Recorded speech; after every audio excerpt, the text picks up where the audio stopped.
Assalamualaikum warahmatullahi wabarakatuh. Perkenalkan, nama saya Elsa Manora Siregar. NIM saya 0704-2020-85, kelas Biologi 3 semester 3. Nah, di sini saya akan membahas tentang sistem integumen untuk memenuhi tugas ujian akhir semester struktur hewan. Nah, apa sih sistem integumen itu? Perlu kita ketahui bahwa seluruh tubuh manusia atau hewan, bagian terluarnya itu terbungkus oleh suatu sistem yang dinamakan sebagai sistem integumen. Integumen merupakan kata yang berasal dari bahasa Latin, yaitu integumentum, yang berarti penutup. Sistem integumen terdiri dari organ terbesar dalam tubuh, yaitu kulit, yang melindungi struktur internal tubuh dari kerusakan, mencegah dehidrasi, penyimpanan lemak, dan menghasilkan vitamin dan hormon. Nah, hal ini juga membantu untuk mempertahankan homeostasis dalam tubuh dengan membantu pengaturan suhu tubuh dan keseimbangan air. Sistem integumen juga merupakan garis pertama pertahanan tubuh terhadap bakteri, virus, dan mikroba lainnya, dan juga membantu untuk memberikan perlindungan dari radiasi ultraviolet yang berbahaya. Nah, jadi kulit adalah organ sensorik, yaitu memiliki reseptor untuk mendeteksi panas dan dingin, sentuhan, tekanan, dan nyeri. Komponen kulit meliputi rambut, kuku, kelenjar keringat, kelenjar minyak, pembuluh darah, pembuluh getah bening, saraf, dan otot.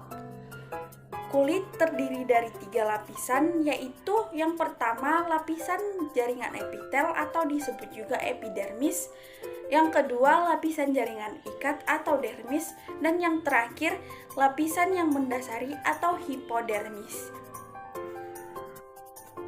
Nah, untuk mengetahui lebih lanjut lagi tentang sistem integumen, mari kita bahas bersama-sama. Yang pertama, kulit. Kulit merupakan organ tubuh paling besar yang melapisi seluruh bagian tubuh, membungkus daging dan organ-organ yang ada di dalamnya. Luas kulit pada manusia rata-rata 2 meter kubik dengan berat 10 kg jika ditimbang dengan lemak, atau 4 kg jika tanpa lemak, atau beratnya sekitar 16% dari berat badan seseorang. Daerah yang paling tebal pada kulit yaitu pada telapak tangan dan telapak kaki sekitar 66 mm, dan yang paling tipis terdapat pada daerah penis atau sekitar 0,5 mm. Kulit terdiri dari 3 lapisan, yaitu epidermis, dermis, dan hipodermis. Nah, yang pertama, epidermis.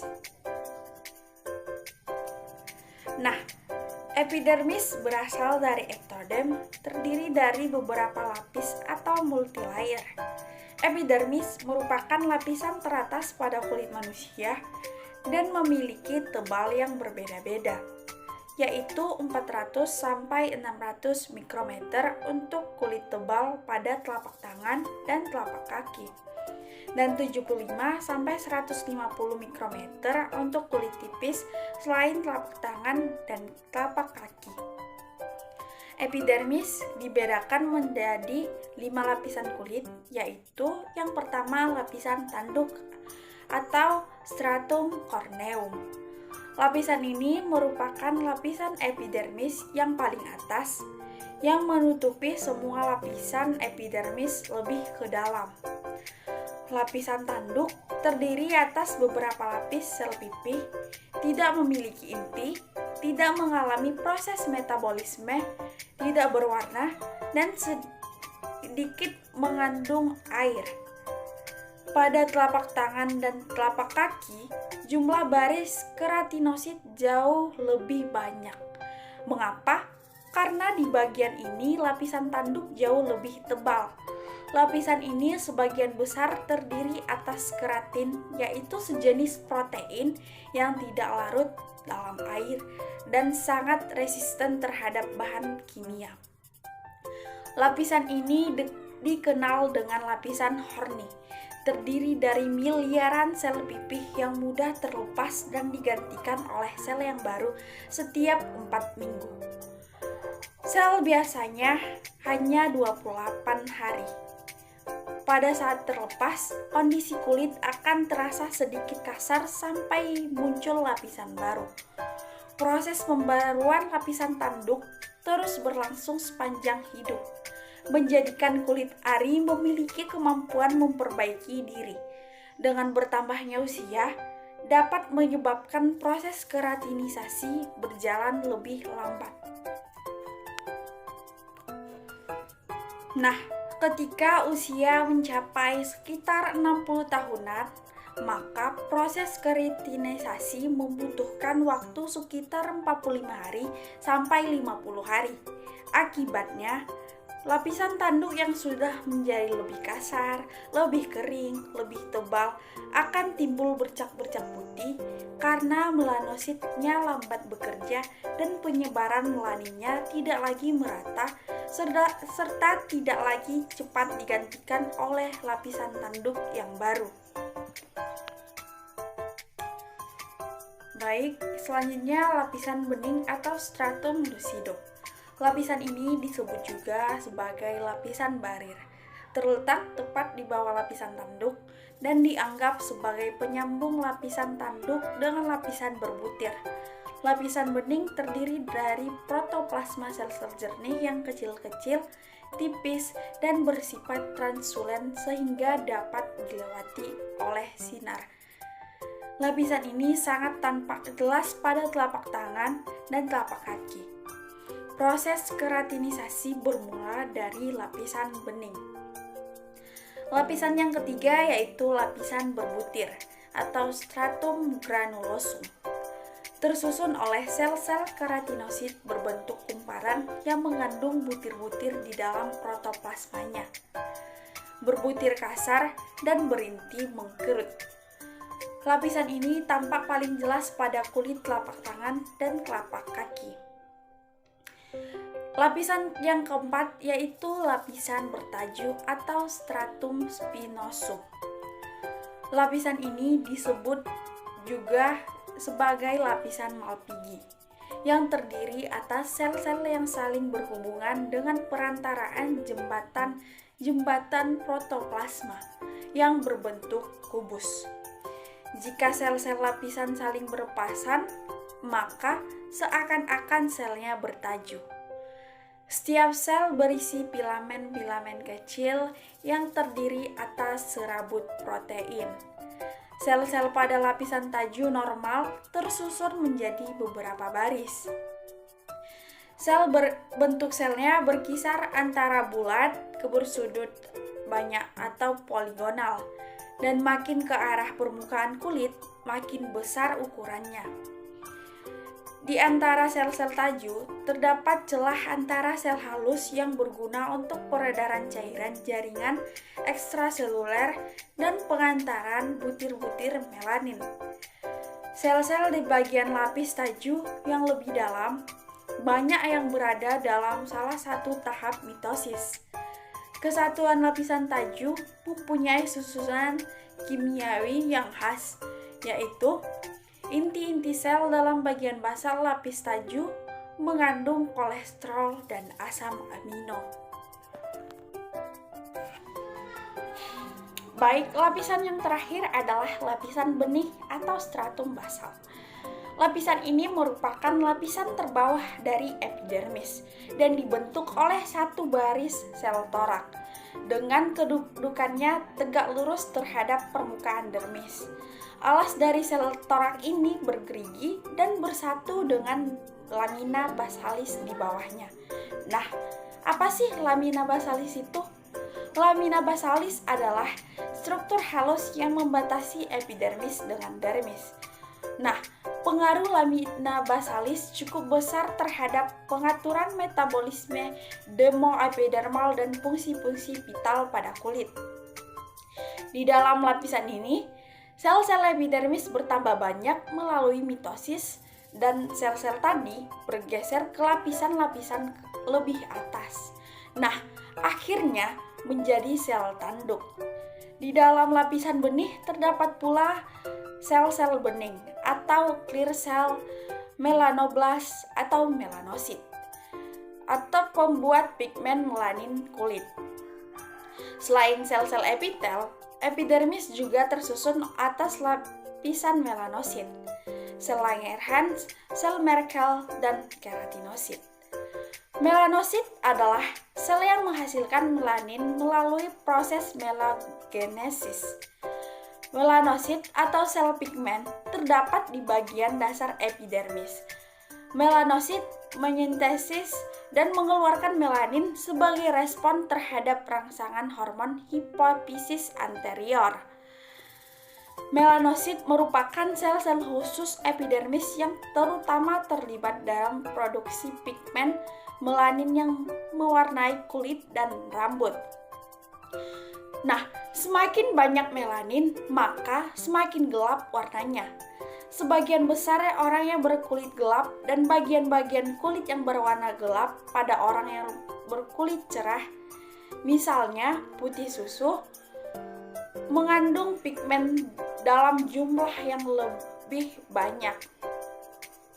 Warna kulit yang normal bergantung pada ras dan bervariasi dari merah muda yang cerah hingga coklat. Penyakit sistemik juga akan memengaruhi warna kulit. Sebagai contoh, kulit akan tampak kebiruan bila terjadi inflamasi atau demam. Melanin diyakini dapat menyerap cahaya ultraviolet dan demikian akan melindungi seseorang terhadap efek pancaran cahaya ultraviolet dalam sinar matahari yang berbahaya. Nah, selanjutnya sel Langerhans. Sel Langerhans yaitu sel yang merupakan makropak turunan sumsum tulang yang merangsang sel limfosit T, mengikat, mengolah, dan mempresentasikan antigen kepada sel limfosit T. Nah, dengan demikian, sel Langerhans berperan penting dalam imunologi kulit.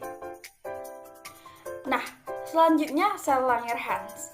Sel Langerhans yaitu sel yang merupakan makropak turunan sumsum tulang yang merangsang sel limfosit T, mengikat, mengolah, dan mempresentasikan antigen kepada sel limfosit T. Nah, dengan demikian, sel Langerhans berperan penting dalam imunologi kulit. Sel-sel imun yang disebut sel Langerhans terdapat di seluruh epidermis. Sel Langerhans mengenali partikel asing atau mikroorganisme yang masuk ke kulit dan membangkitkan suatu serangan imun. Sel Langerhans mungkin bertanggung jawab mengenal dan menyingkirkan sel-sel kulit diplastik dan neoplastik. Sel Langerhans secara fisik berhubungan dengan saraf-saraf simpastis yang mengisyaratkan adanya hubungan antara sistem saraf dan kemampuan kulit melawan infeksi atau mencegah kanker kulit. Nah, stres dapat memengaruhi fungsi sel Langerhans dengan meningkatkan rangsangan simpatis. Radiasi ultraviolet dapat merusak sel Langerhans, mengurangi kemampuannya mencegah kanker. Nah, sel selanjutnya yaitu sel Merkel, yaitu sel yang berfungsi sebagai mekanoreseptor sensoris dan berhubungan fungsi dengan sistem neuroendokrin difus. Keratinosit lapisan eksternal kulit tersusun atas keratinosit atau zat tanduk dan lapisan ini akan berganti setiap 3-4 minggu sekali. Setiap kulit yang mati akan terganti tiap 3-4 minggu. Epidermis akan bertambah tebal jika bagian tersebut sering digunakan.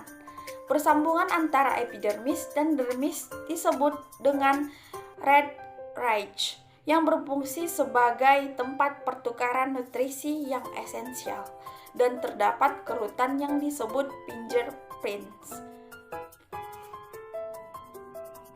Nah, selanjutnya dermis. Dermis merupakan lapisan kulit di bawah epidermis. Penyusunan utama dari dermis adalah kolagen.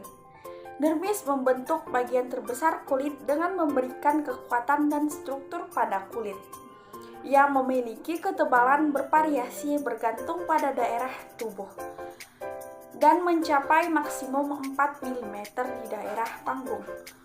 Dermis terdiri atas dua lapisan dengan batas yang tidak nyata, yaitu stratum papilar dan stratum retikular. Nah, dermis merupakan bagian yang paling penting di kulit yang sering dianggap sebagai true skin. Mengapa? Karena 95% dermis membentuk ketebalan kulit.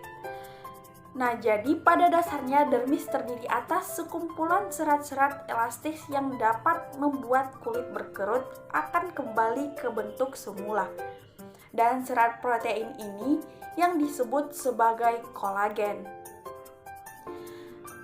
Nah, serat-serat kolagen ini disebut juga sebagai jaringan penunjang. Mengapa? Karena fungsinya dalam membentuk jaringan-jaringan kulit yang menjaga kekeringan dan kelenturan kulit. Nah, berkurangnya protein akan menyebabkan kulit menjadi kurang elastis dan mudah mengendur hingga timbul kerutan. Faktor lain yang menyebabkan kulit berkerut yaitu faktor usia atau kekurangan gizi.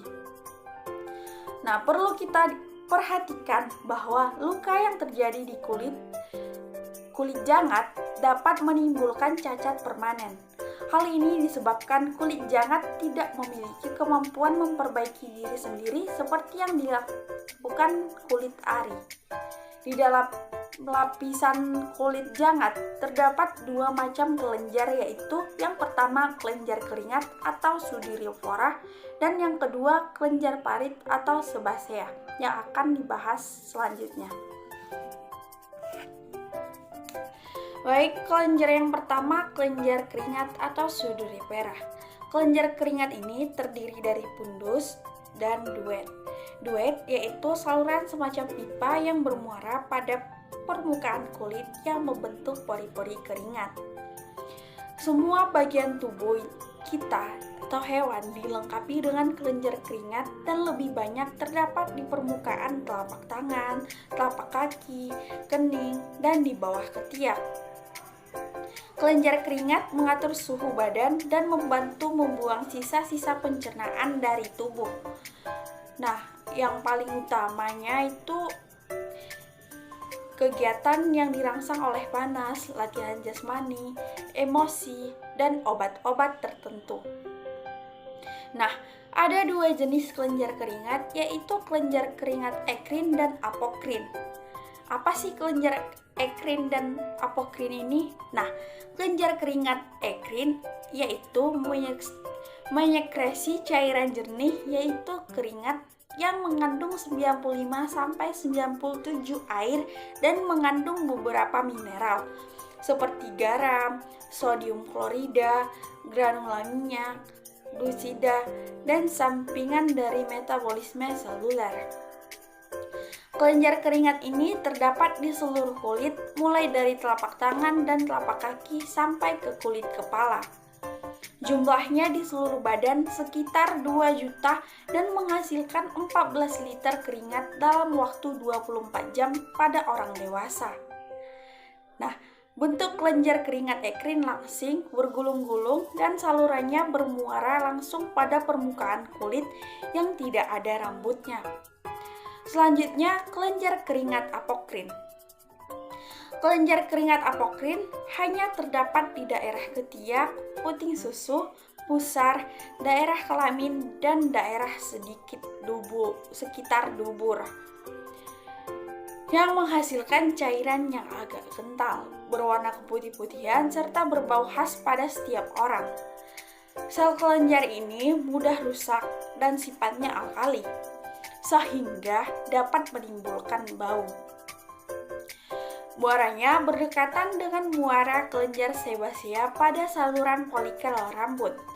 Kelenjar keringat apokrin jumlahnya tidak terlalu banyak dan hanya sedikit cairan yang disekresikan dari kelenjar ini. Kelenjar apokrin mulai aktif setelah usia akil balik dan aktivitas kelenjar ini dipengaruhi oleh hormon. Nah, kelenjar yang kedua yaitu kelenjar palit atau sebasea. Kelenjar palit terletak pada bagian atas kulit jangat yang berdekatan dengan kandung rambut yang terdiri dari gelembung-gelembung kecil yang bermuara ke dalam kandung rambut atau disebut juga folikel. Folikel rambut mengeluarkan lemak yang meminyaki kulit dan menjaga kelunakan rambut. Kelenjar palit membentuk sebum atau urap kulit, terkecuali pada telapak tangan dan telapak kaki. Nah, kelenjar palit terdapat di semua bagian tubuh, terutama pada bagian muka. Pada umumnya, satu batang rambut hanya mempunyai satu kelenjar palit atau kelenjar sebasea yang bermuara pada saluran folikel rambut.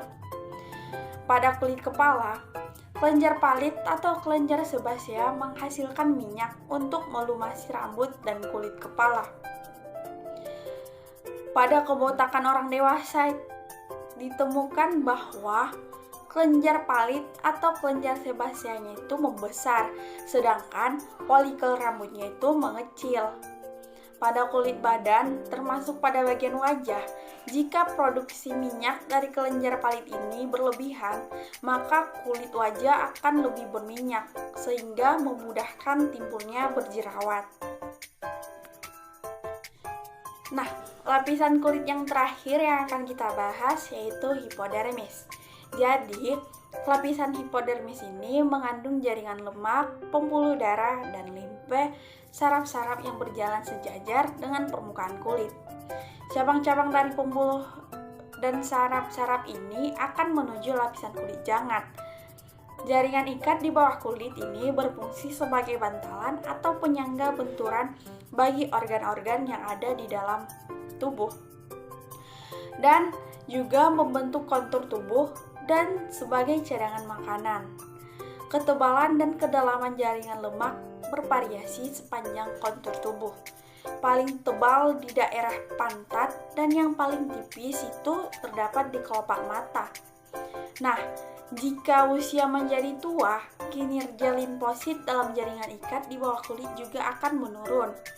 Maka bagian tubuh yang sebelumnya berisi banyak lemak, lemaknya akan berkurang sehingga kulit akan mengendur serta makin kehilangan kontur. Selanjutnya, jaringan penunjang, terdapat rambut dan kuku. Nah, yang pertama rambut. Rambut merupakan struktur berkeratin panjang yang berasal dari invaginasi epitel epidermis. Rambut ditemukan di seluruh tubuh kecuali pada telapak tangan, telapak kaki, bibir, glans penis, klitoris, dan labia minora. Pertumbuhan rambut pada daerah-daerah tubuh seperti kulit kepala, muka, dan pubis tidak hanya dipengaruhi oleh hormon kelamin, terutama androgen, tetapi juga oleh hormon adrenal dan hormon tiroid. Nah, setiap rambut berkembang dari sebuah invaginasi epidermal, yaitu folikel rambut yang selama masa pertumbuhannya mempunyai pelebaran pada ujung disebut bulbus rambut. Pada dasar bulbus rambut dapat dilihat papila dermis. Nah, papila dermis mengandung jalinan kapiler yang vital bagi kelangsungan hidup folikel rambut. Terdapat dua fase pertumbuhan rambut, yaitu yang pertama fase pertumbuhan anagen dan fase istirahat atau telogen. Nah, warna rambut ditentukan oleh jumlah melanin. Pertumbuhan rambut pada daerah tertentu dikontrol oleh hormon seks, atau terdapat pada rambut wajah, janggut, kumis, dada, dan panggung dikontrol oleh hormon androgen. Kuantitas dan kualitas distribusi rambut ditentukan oleh kondisi endokrin. Nah, yang kedua, kuku. Kuku tersusun atas protein yang mengeras disebut keratin. Fungsinya sebagai pelindung ujung jari tangan dan jari kaki. Lempeng kuku berbentuk 4 persegi panjang, keras, cembung ke arah lateral dan dorsal, transparan, dan terletak di dorsal paling distal. Lempeng kuku terbentuk dari bahan tanduk yang tumbuh ke arah dorsal untuk waktu yang tidak terbatas. Kecepatan tumbuh kuku jari tangan yaitu lebih kurang 0,1 mm per hari. Sedangkan pada kuku jari, 1/3 sampai 1/2 kecepatan kuku jari tangan. Tebal kuku tangan bervariasi 0,5 sampai 0,7 mm dan pada kaki dapat mencapai 1,0 mm. Baik, sekian penjelasan saya tentang sistem integumen ini. Semoga bermanfaat bagi kita semua, terutama bagi saya. Akhirul kalam, wassalamualaikum warahmatullahi wabarakatuh.